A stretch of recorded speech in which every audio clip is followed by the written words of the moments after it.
Hey, what's up YouTube? Welcome to another video here on the channel. Today, we're going to be talking about how to get harvesting to 200. And honestly, I'm not going to lie, getting 200 harvesting was actually way more annoying than I thought it would be. So unlike in mining where you can just run these loops of the high tier ore, and logging that has like the dogs, like the wolves that you can log themselves, for harvesting, you kind of just need to tackle it head on and do these very large, like almost cross area routes that require you to portal back or shrine back to major towns to repeat. But we'll get into that when we get to it, okay?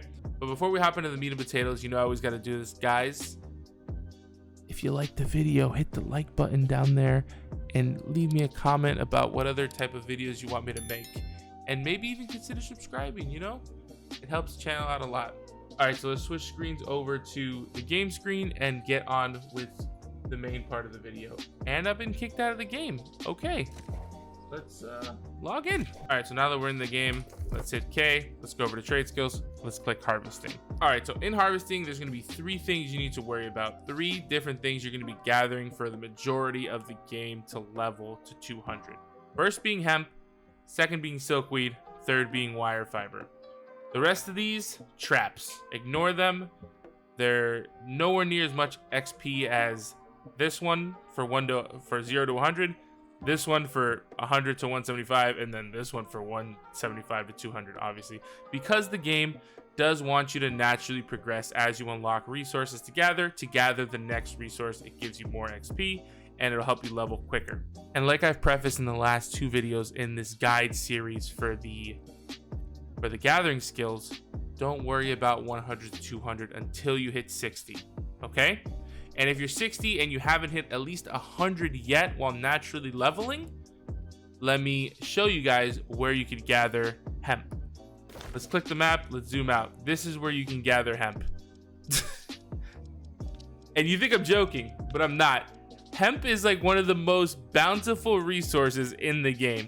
But jokes aside, I'm going to post a screenshot of the route that I would do in the area I would go for gathering hemp, and that is in Windsward by the Hermit Shrine next to the fishing hotspot. You can just pretty much circle around there and get hemp to your heart's content. Millions of fibers there, and you can just run that circle area all day looping it, right, to get to 100. But now that we're at 100 on the map, you're gonna see that it's a lot harder to find really good silk routes. There's only two, and one of them is better than the other, but there's two silk routes that I found that are pretty much what you're going to be doing, and they require a decent amount of Azoth use. I'm going to put the screenshots up.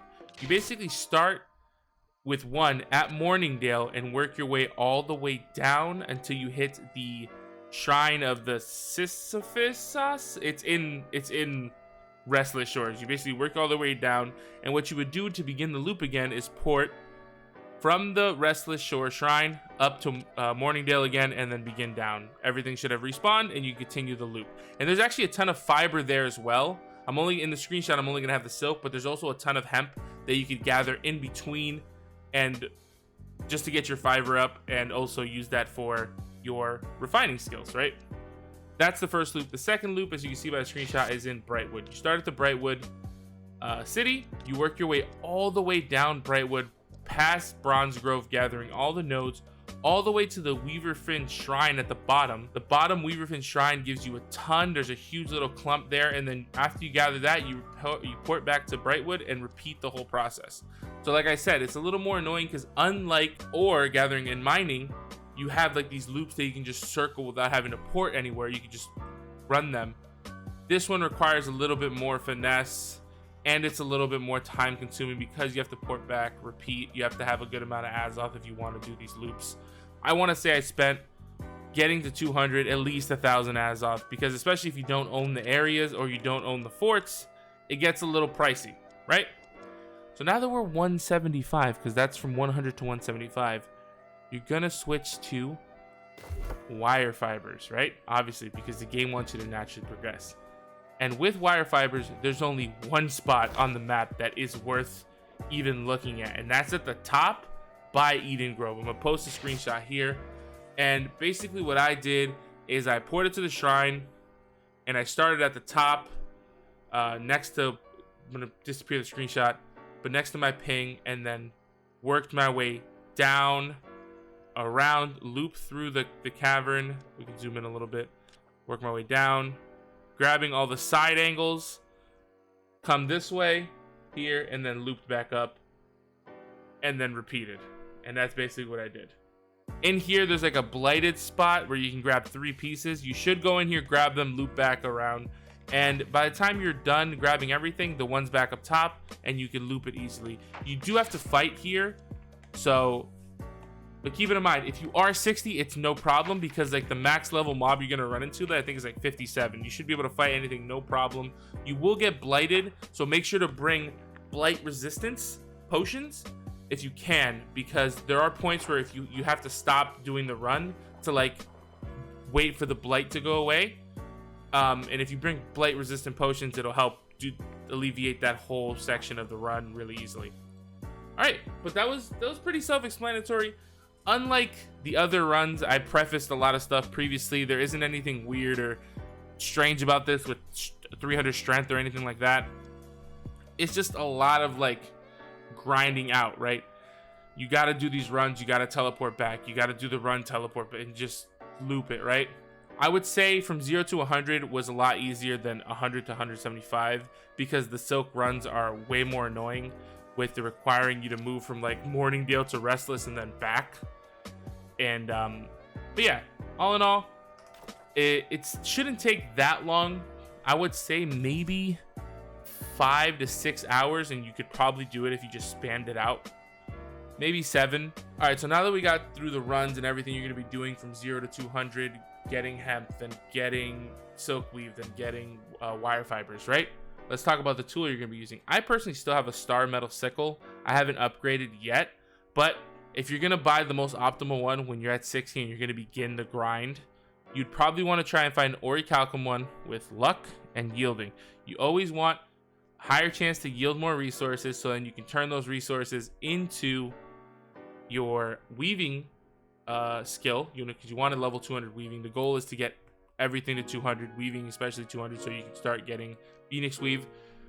And you want to have the luck, so you get those drops, the scale cloth, the blister weave. You need those once you get to wire fiber to start being able to make Phoenix weave, and you need to get to do your daily cooldowns, right?